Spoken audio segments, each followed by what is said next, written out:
आज की इस वीडियो में हम पढ़ने वाले हैं क्लास 10th इंग्लिश पोएम जिसका नाम है from I explain a few things, और ये पोएम लिखी है पैब्लो नेरूडा ने। तो आप इस इमेज में देख सकते हैं Pablo नेरूडा, born in 1904 and died in 1973।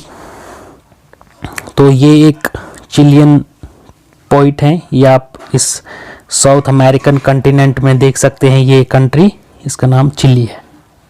तो आइए शुरू करते हैं। अब पहले पोइट के बारे में हम जानने की कोशिश करेंगे, ठीक है, पैब्लो नेरूडा के बारे में। रिकार्डो एलिसेर नेफ्टली रेस बेसोआल्टो, ये इनका पूरा नाम है। Born on 12 July 1904 and died on 23rd September 1973.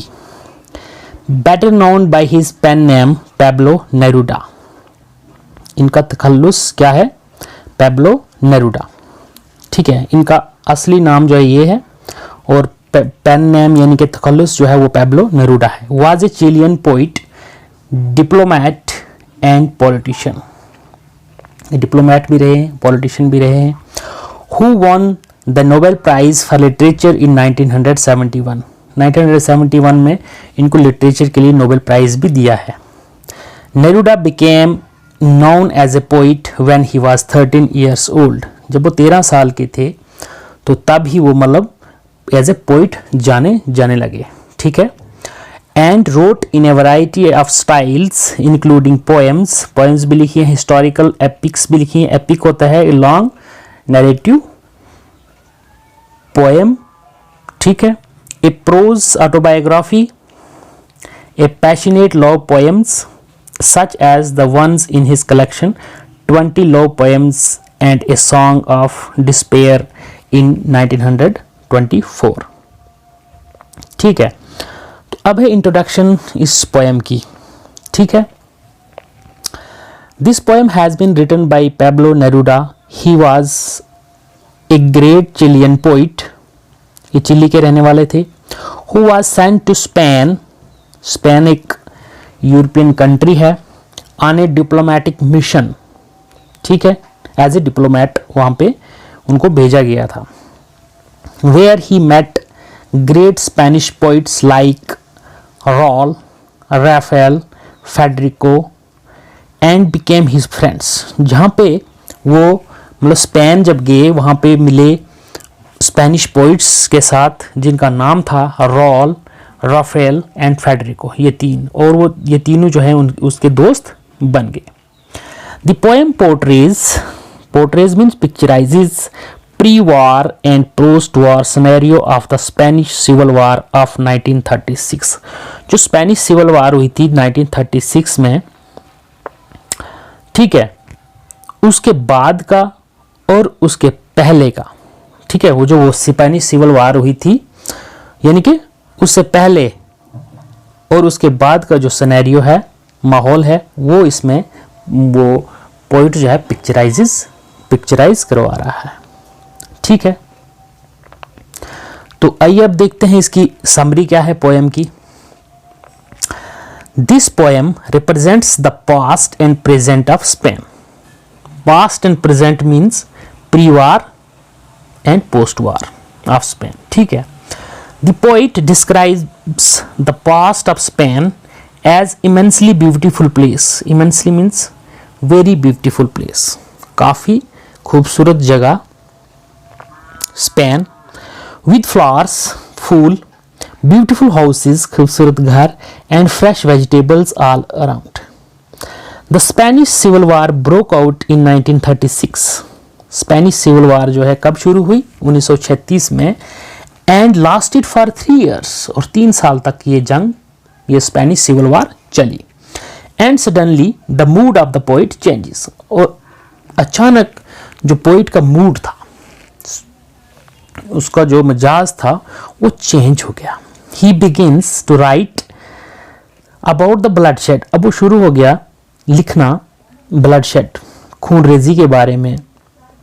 The brutal murder of his Spanish friends, जो बेरहमाना जो उसका कत्ल हुआ था उसके दोस्तों का, Spanish friends, and destruction all over, जो तमाम इधर उधर जो पूरी जो तबाही थी उसके बारे में उसने लिखना शुरू कर दिया।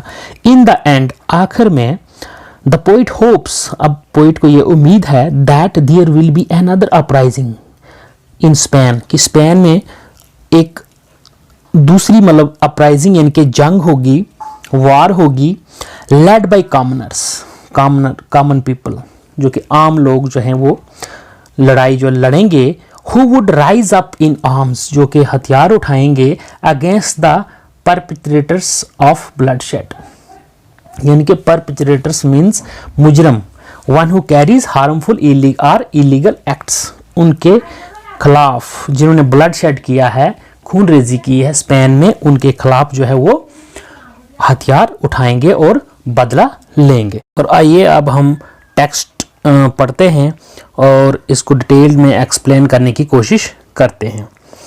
I lived in a quarter in Madrid with bells, with clocks, with trees. From there could be seen the dry face of Castelli like a sea of leather. My house was named the House of the Flowers because everywhere geraniums exploded. It was a beautiful house with dogs and little children.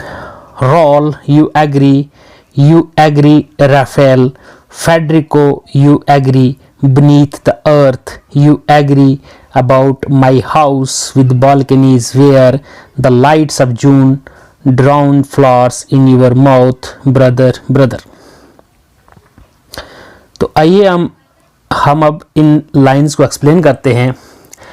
इन लाइनों में शायर यानी कि Madrid की खूबसूरती बयान करते हैं। मैड्रिड जो है वो स्पेन की राजधानी है। मैड्रिड एक खूबसूरत जगह थी जहाँ पर घंटे की आवाज़ें, बड़े बड़े क्लॉक्स और प्यारे प्यारे दरख्त देखने को मिलते थे। यानी कि ये खूबसूरती, मैड्रिड की खूबसूरती बयान कर रहे हैं शायर। यहाँ एक ऐसी जगह थी जहाँ आदमी कैस्टली का नज़ारा देख सकता था, ड्राई फेस ऑफ कैस्टली, तो जो कि काफ़ी खूबसूरत था। और वहाँ के लोग चमड़े के कपड़े पहने समुंदर के जैसे दिखाई देते थे, like a sea of leather, यानी कि वो जगह काफ़ी मतलब बिजी थी, काफ़ी वहाँ पे एक्टिविटीज़ रहती थी, काफ़ी मशगूल रहते थे वहाँ पे लोग। My house was named the House of Flowers because everywhere geraniums exploded. It was a beautiful house. यानी कि शायर का घर जो है वो फूलों वाला घर कहा जाने लगा, क्योंकि यहाँ जेरेनियम्स मतलब के फूल, जेरेनियम एक क्या है, फूलदार पौधा है, वो हर जगह पे खिले हुए थे। यहाँ एक खूबसूरत मकान था जहाँ हर जगह कुत्ते और बच्चे मस्ती करते हुए दिखाई देते थे। ठीक है, with dogs and little children. अब है Raul, you agree Rafael, Federico, you agree, beneath the earth, you agree about my house with balconies where the lights of June drowned flowers in your mouth, brother. तो शायर अपने कुछ दोस्तों को याद करता है यहाँ पे। वो दोस्त हैं रॉल, रैफेल और फेडरिको, 3 दोस्त हैं और ये भी शायर हैं।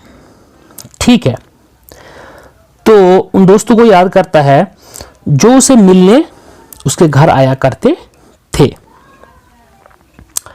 ठीक है, और ये जो शायर थे रॉल, रैफेल, फेडरिको, ये सिविल वार के दौरान मारे गए थे। अब वो ज़मीन के नीचे जो है वो दफनाए गए थे, मरे पड़े थे। ठीक है, उन्हें अब शायर जो है वो याद करता है और कहता है कि मतलब अपने घर के बारे में जो बातें उसने कही थी वो उन्हें भी मानते होंगे, मतलब वो भी जानते थे, क्योंकि वो अक्सर उसके घर में आया करते थे। और शायर का घर जो है ये खिड़कियों वाला है घर है, जहाँ जून के महीने के साथ फूल इतने ऊंचे उगाते थे कि किसी आदमी के मुंह से ऊपर तक पहुंचने लगते थे। The lights of June drown flowers in your mouth brother brother, इतने लंबे लंबे वो फूल उगाते थे। तो शायर जो है उन मरे हुए दोस्तों को अपना भाई कहता है, ठीक है। The build of roofs with a cold sun on which the weather vane tries, the fine frenzied ivory of tomatoes multiplied down to the sea, ठीक, down to the sea, यानी कि अपने शायर जो है अपने मकान की छत का जो है वो जिक्र करते हुए कहते हैं कि ये सर्दी के जो सूरज की रोशनी काफ़ी खूबसूरत दिखाई देती है। वहाँ एक वेदर वेन है, यानी कि जो विंड की जो डायरेक्शन का जो पता लगाता है वो हर वक्त जो है हिलते रहता है, और हिलते रहने से वो थका हुआ लग रहा था। उसकी घर की छत पर से समुंदर किनारे तक फैली हुई आलू और टमाटर की फसल भी देखी जा सकती थी। Frenzied ivory of tomatoes multiplied down to the sea.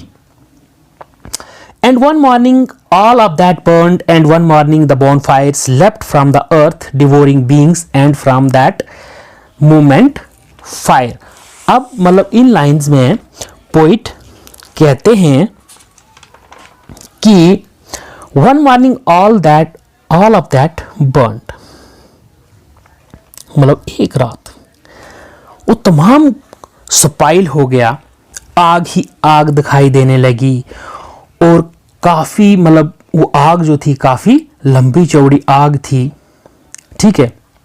And one morning the bonfires left from the earth, जो कि ज़मीन से ऊपर उठ रही थी। डिवोरिंग बींग्स, डिवोरिंग होता है उनको जला रही थी, उनको तबाह कर रही थी, उनको खा रही थी, ठीक है। डिवोर करना मतलब निगल जाना, ठीक है, वो निगल रही थी आग इंसानों को। And from that moment fire, gun powder from that moment, and from that moment blood, और वो गन पाउडर वो जल रहा था, और उसी मोमेंट जो है वो खून रेजी हो रही थी, खून ही खून था। Thugs with planes and the Moors, thugs यानी कि लुटेरे, थग्स क्या होता है, लुटेरे, विद प्लेन्स जो कि जहाज़ों में आए थे, हवा के रास्ते आए थे। And the Moors, Moors means हबशी, थग्स विद सिग्नेट रिंग्स, वो जो लुटेरे थे वो उनके पास सिग्नेट रिंग्स थी, यानी कि रिंग्स थी जिन पे लेटर्स या डिज़ाइंस जो थे वो कार्व किए हुए थे। एंड डचेस यानी कि काफ़ी रिच लोग भी उसमें क्या थे, मुलव्वस थे। Thugs with black fryers blessing, वो जो लुटेरे थे उनको ब्लेसिंग्स थी, किसकी, फ्रायर्स थी, यानी कि फ़कीर लोगों की ब्लेसिंग्स जो हैं वो थी उनके साथ। Came through the sky to slaughter children, वो हवाई रास्ते आए, टू स्लॉटर चिल्ड्रन जो बच्चों को कत्ल करने आए थे।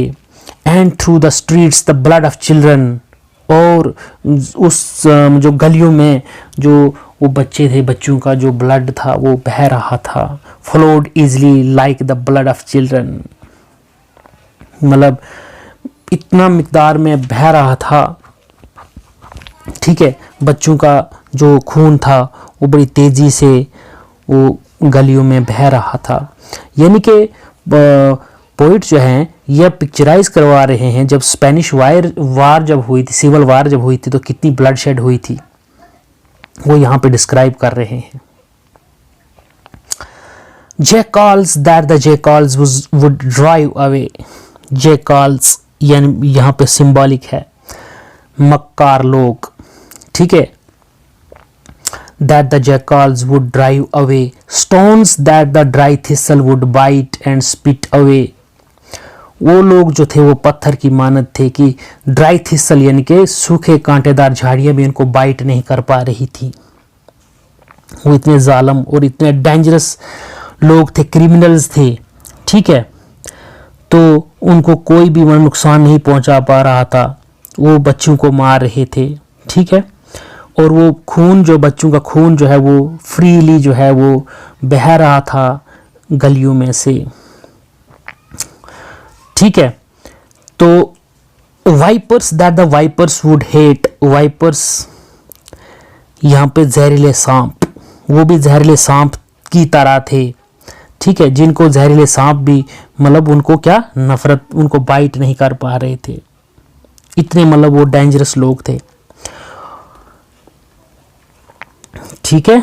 वो ऐसे जहरीले सांप थे जिनसे मतलब जो ये आम जो जहरीले सांप है वो भी नफरत करते थे. Vipers that the vipers would hate. Opposed to you, I have seen the blood of Spain rise up to drown you in a single wave of pride and knives. Generals, traitors, consider my dead house. अब इन lines में शायर कहता है कि इस सब तबाही के बावजूद शायर अपने दिल में एक पूरी उम्मीद थी कि स्पेन के हर घर में अब फूलों की जगह एक भयानक और खतरनाक इनकलाब का जन्म होगा. यानी कि oppose to you I have seen the blood, seen the blood of Spain rise up. यानी कि वहां पे बगावत जो है वो शुरू हो जाएगी. स्पेन के हर हिस्से में बगावत होगी. To drown you in a single wave of pride and knives. Generals, traitors, consider my dead house. यानी कि हर मरे हुए बच्चे की जगह वहां अपने हाथ में बंदूक लिए हुए हर एक बच्चे का जन्म होगा और उन मुजरिमों को सजा देंगे और उनसे बदला लेंगे. Consider Spain broken but from every dead house burning metal flows. ठीक है. In place of flowers but from every hollow of Spain Spain rises. यानी कि स्पेन में अगेन दोबारा से बगावत होगी और जो मरे हुए होंगे बच्चे वो वहाँ उस जगह पे जन्म लेंगे और उन बंदूकें जो होंगी उनके हाथ में होंगी और मुजरिमों से क्या लेंगे, वो बदला लेंगे. But from every dead child rises a gun with eyes. But from every crime are born bullets that will find you one day in the house of the heart. जो कि उनके दिलों में जो बदले की भावना जो है वो जाग रही है, मतलब उसे मतलब ये बाहर निकालते हुए जो हैं बच्चे जो हैं वो उन मुजरिमों से अपना बदला लेंगे, अपनी मौत का बदला लेंगे. You will ask why his poetry has nothing of the earth of the leaves of the grand volcanoes of his native country. Come and see the blood through the streets. Come and see the blood through the streets. Come and see the blood through the streets. शायर जो है इन लाइनों में कहते हैं कि अब you will ask why his poetry, यानी कि शायर ने अब कुदरत की खूबसूरती पर पोएम लिखना जो है वो बंद कर दिए हैं. ठीक है. उसकी पोएम्स का जो मौजू है अब बदल गया है. लोग अब इससे पूछ सकते हैं कि वो अपनी मादरे वतन की ज़मीन, ठीक है, earth of the leaves of grand volcanoes, वहाँ के पेड़ पौधे, ठीक है, और वहाँ के बड़े बड़े आतिशफशा के बारे में पोएम्स क्यों नहीं लिखता था. ठीक है. लोग अब उससे पूछेंगे. तो शायर ऐसे लोगों से कहता है कि वो आकर गलियों में बहता हुआ खून देखें. ठीक है. जो मतलब come and see the blood through the streets. Come and see the blood through the streets. Come and see the blood through the streets. शायर ऐसे लोगों को से कहता है कि वो आकर गलियों में बहता हुआ खून देखें, तब उन्हें खुद ही पता चल जाएगा कि शायर ने कुदरत की खूब पोएम्स लिखनी क्यों छोड़ दी। शायर अपने दिल में गहरा दर्द लिए हुए फिर से कहता है, आओ और देखो गलियों में बहते हुए खून को, come and see the blood through the streets. ठीक है, तो यह है इस पोएम की एक्सप्लेनेशन। तो इस पोएम में जो सिंबल्स पोइट ने इस्तेमाल किए हैं वो हैं, in order to describe the activities of the bloody revolutionaries the poet has used the symbols of jackals, stones and vipers. He calls them jackals that the jackals would drive away. ये सारे symbols जो है इस्तेमाल किए हैं poet ने। Then he call them stones that the dry thistle would bite and spit out, and they were vipers that the vipers would hate. Vipers means जो poisonous snake होते हैं। ठीक है, ये सारी जो है सिंबल्स इस्तेमाल किए हैं पोइट ने। और इमेजेस जो है इस पोएम में पीस की इमेजेस हैं और वार की इमेजेस हैं इस पोएम में। ठीक है, पीस की इमेजेस क्या है, फ्लावर्स हैं, जो अमन की जो इमेजेस यूज की है इसने पोइट ने, तो वो फ्लावर्स हैं, चर्च बेल्स है, ट्रीज हैं, endless expanse of the land है with potatoes tomatoes growing on it. अब इमेजेस ऑफ वार, क्या वार में क्या क्या इमेजेस होती हैं वो इस पोएम में पोइट ने यूज की हैं। Bonfire sleeping from the earth devouring human beings. Devouring means लपेट लेना, निगल लेना, जो इंसानों को निगल जाती है वो आग। बैंडिट्स, मूर्स होते nomadic people of north Africa who invaded Spain. Thugs means robbers, jackals, vipers and the blood in the streets। ठीक है, ये इमेजेस यूज की है पोइट ने इस पोएम में। ठीक है, फिर लिटरेरी डिवाइसेस इस पोएम में सिमिली का इस्तेमाल हुआ है। सिमिली लाइक, जिसमें लाइक और एज का इस्तेमाल हो। Like a sea of leather, like the blood of children. अब मेटाफर जिसमें डायरेक्ट कंपैरिजन हो, burning metal, bonfires. Imagery in Madrid with bells, with clock, with trees, drowned flowers in your mouth. अब symbolism, flower symbol of love and peace, beneath the earth consequences of war, destruction of death और death.